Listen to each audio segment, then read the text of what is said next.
নমস্কাৰ, মই ৰঞ্জন চৌধুৰী। যেতিয়াই আপোনাৰ কিবা দুৰ্ঘটনা হয়, বিশেষকৈ যেতিয়া প্লেইন দুৰ্ঘটনা হয়, এইটো চাৰ্টাৰে হওক বা ইণ্ডিয়ান এয়াৰলাইন্সৰ যাত্ৰী পৰিবাহী হওক, যি হওক, মোৰ ফাৰ্ষ্ট এটা কোৱাৰি যায় যে তাত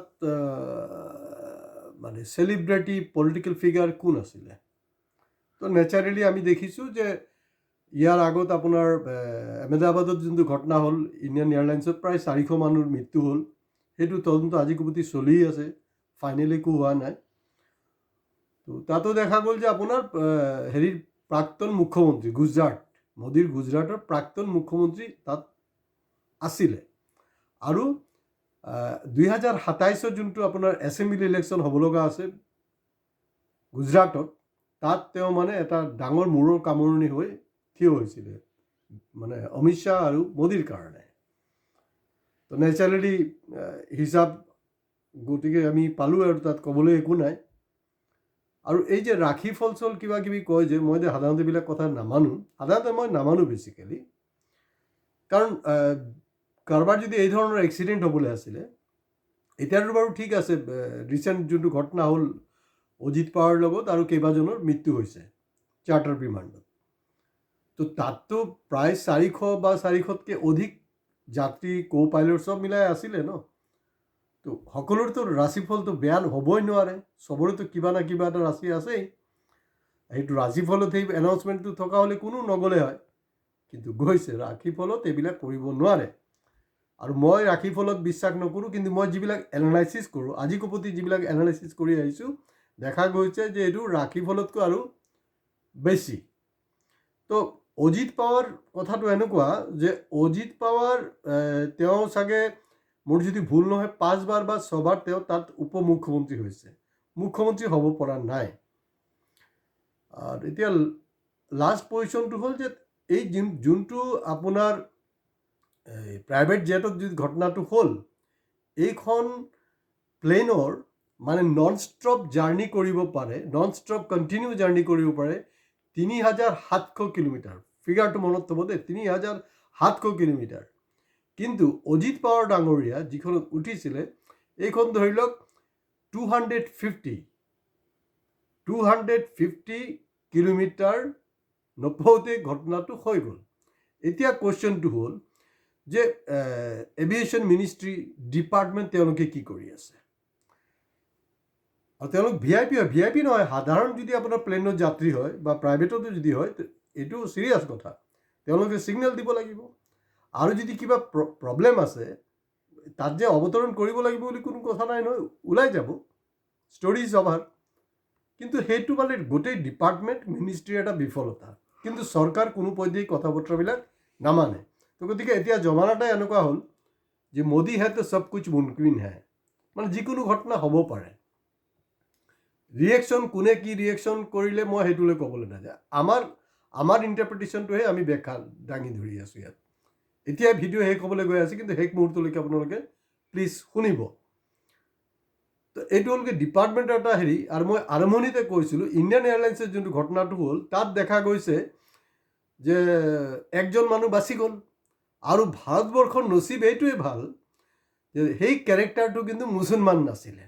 মুছলমান থকা হ'লেতো গোটেই ইণ্ডিয়াত হিন্দু মুছলমান ৰাইট হৈ যোৱা হ'লে। সেইটো তেওঁলোকে কৰিব পৰা নাই, একজন বাচিছে। এতিয়া ইয়াততো সৰহভাগে ষ্টৰি ইজ অভাৰ। আৰু আমি যিমানটো গম পাওঁ, তাত মিউনিচিপাল কৰ্পৰেশ্যনৰ ইলেকশ্যনৰ, মুম্বাই মিউনিচিপাল কৰ্পৰেশ্যন ইলেকশ্যনৰ আগৰ পৰাই শৰদ পাৱাৰ, অজিত পাৱাৰ, তেওঁলোকৰ যে পৰিয়ালটো আছে, আকৌ এটা একেলগতে মাৰ্জাৰ হোৱাৰ এটা প্ৰক্ৰিয়া চলি আছিলে। প্লাছ উদ্ধৱ ঠাকৰে আৰু ৰাজ ঠাকৰেৰ যোনটো ডিফাৰেঞ্চ আছিলে, সেইটো তেওঁলোকে কিছু হ'লেও আঁতৰাই তেওঁলোকে আকৌ ইউনাইটেড হ'বলৈ গৈ আছে।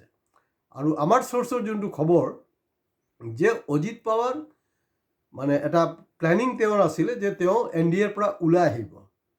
তো গতিকে সেইবিলাক বহুত ডাঙৰ ডাঙৰ ধামাকা হ'ব পাৰে। তো গতিকে কাৰণ মই কি হ'ব নহ'ব এনকুৱাৰী ৰিপৰ্টৰ ওপৰত মই বিশ্বাস নহয়।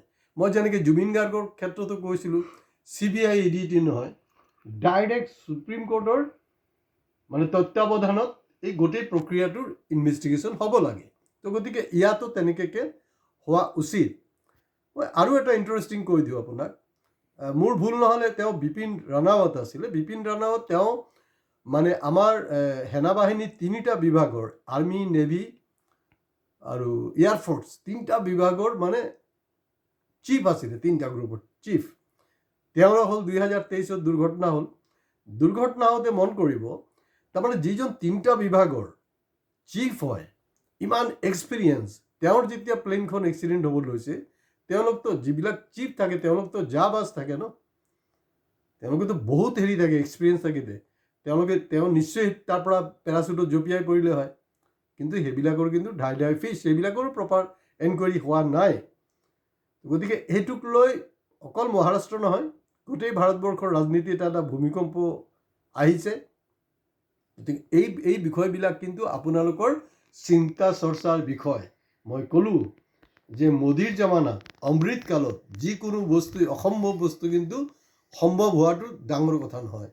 ইয়াৰ আগত তেওঁ চাগে মুণ্ডে আছিলে, তেওঁৰ ছোৱালী এতিয়া মিনিষ্টাৰ হৈ আছে, চেণ্ট্ৰেল মিনিষ্ট্ৰীও একবাৰ পাইছিলে তেখেতে।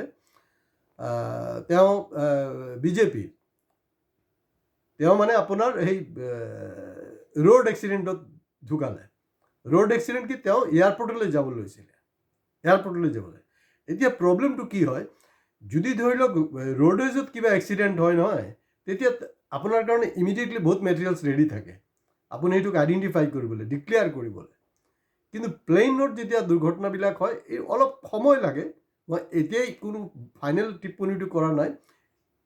ইমানলৈকে মানে যিখিনি মই কথা পাতিলোঁ, তাৰ যি ৰাজনৈতিক যে হেৰি আছে, মানে টেকনিক আছে, সেই কথা বতৰাবিলাকেই পাতিলোঁ। আৰু যিজন পাইলট কিন্তু আমাৰ এই গুৱাহাটী মেট্ৰ' চিটিৰ নহয়, এইটো স্মাৰ্ট চিটি বুলিহে কয়। স্মাৰ্ট চিটিৰ এই যে অটো ড্ৰাইভাৰবিলাক আছে, তেওঁলোক কিন্তু অটো ড্ৰাইভাৰ নহয়, তেওঁলোকে এয়াৰক্ৰাফ্টৰ ৱেল এক্সপিৰিয়েঞ্চেৰী। তো তেনেকুৱাতো হ'ব নালাগে যে কোনো অটো চালকক দি দিলে, তই চলাই এতিয়া ট্ৰিপটো মাৰি আহা। তো গতিকে গোটেই কথাটোৱে এটা ডাঙৰ কণ্ট্ৰভাৰ্চিত আহি পৰিছে। গতিকে আপোনালোকে চিন্তা কৰিব, আপোনালোকে কমেণ্ট বক্সত গৈ কমেণ্ট দিব, আমাৰ channel subscribe, like, share please আপোনালোকে নাপাহৰিব।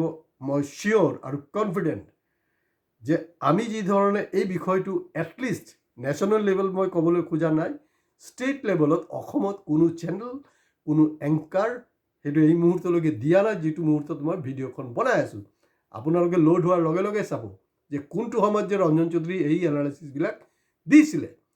গতিকে আমাৰ চেনেল ৰেগুলাৰ চাব, ৰেগুলাৰ আমি আছোঁ বিভিন্ন ইছ্যুত, আৰু ধাৰাবাহিকভাৱে আমি জুবিনৰ ওপৰতে কৰি আছোঁ।